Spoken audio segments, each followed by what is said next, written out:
kingine, namna ambavyo amewekeza thamani yake imekuwa sio ndogo. Ukiitazama Azam ya sasa hivi inavyojengwa, inatengenezwa Azam ya ushindani ambako Jamal hataki kuja kuona kwamba Azam kuna sehemu inaferi yenyewe ndani ya kiwanja kabla ya kuanza kuleta compromise kwa marefa na watu wengine ambao inaonekana kama wanaifanyia roho mbaya timu ya Azam. Sasa kwenye mazingira hayo, Azam inatakiwa kujengwa upya. Bahati mbaya kwa wao kina Kamiko, unaona kabisa wanastahili na wanapaswa kuondoka. Kwangu mimi kwa namna Azam nimesema kwa vision ya Azam ilivyo inavyotaka kujengwa kwa sasa hivi, hata nikisikia Sadio Kanuti anakuwa out of the squad bado naweza nikasema ni sawa. Hata nikisikia mchezaji gani, kwa sababu ile Azam ili itengenezwe kuwa bora zaidi wanatakiwa wale wachezaji ambao maeneo mawili watakuwa bora. Moja, ndani ya kiwanja wewe ni wachezaji ambao they never depend to another player.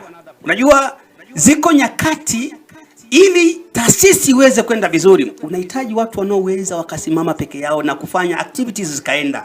Sasa ndani ya kikosi cha Azam wachezaji wengi sana wanahitaji kujikamilisha.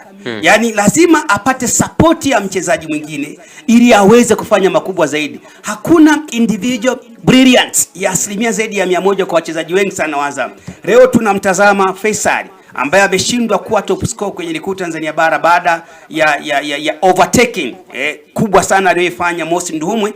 Unaweza ukaja kugundua kwamba magoli aliyokuwa anafunga Azam, kwa maana upande wa Faisal unaona kulikuwa kuna ushirikiano mkubwa sana wa kufanya Faisal aendelee kufunga magoli, kwa sababu ukimtazama natural Faisal sometimes anaweza akawa ni hold midfield, lakini mara kadhaa ni advanced playmaker kwenye timu ambaye anaweza kusaidia timu. Sasa wachezaji wengi wa Azam ubora wao wanasaidizana kujikamilisha kwenye ubora, jambo ambalo kwenye timu unaotaka iwe bingwa hutakiwi kuwa na watu wa namna hiyo wengi kwenye timu. Yaani ili umuone Dinado yuko vizuri, unatakiwa siku hiyo pia Faisal awe vizuri.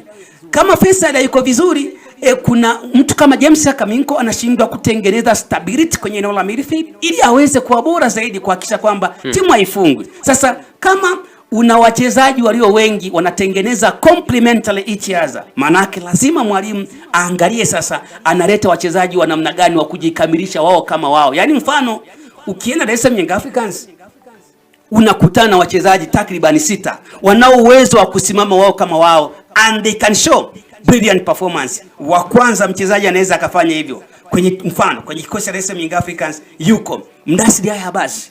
Si mchezaji ambaye anatakiwa mtu fulani amtengeneze kwa bora, umpigie mipira fulani ndio aweze kuflow. Ana uwezo wa kufanya vizuri yeye mwenyewe individually. Mchezaji wa pili anaweza akasimama akafanya vizuri ni Pacome Zouzoua. Ana uwezo wa kusimama akafanya lance na akafanya timu iweze kuperform kwenye ubora mkubwa.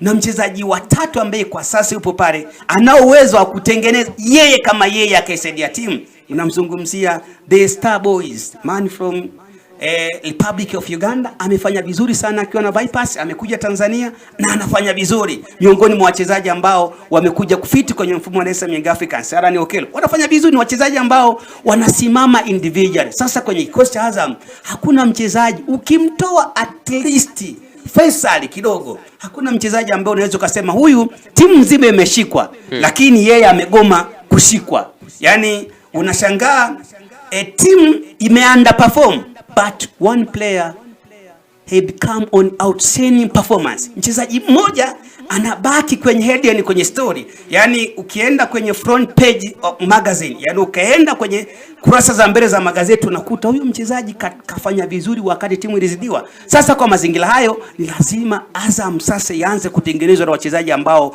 watakuwa na X factor. Unajua Azam haijawa na wachezaji wengi sana wenye sifa za ziada. Jambo ambalo lilikuwa linatokea sasa, mechi nyingi za mkoani, timu zikiblock, timu haiperform, zikienda Chamazi ndio timu inapata matokeo. Kwangu mimi kwa hawa wachezaji, regardless ya statistics za namba, kwako unasemaje kwa hawa wachezaji ambao wanatajwa kupewa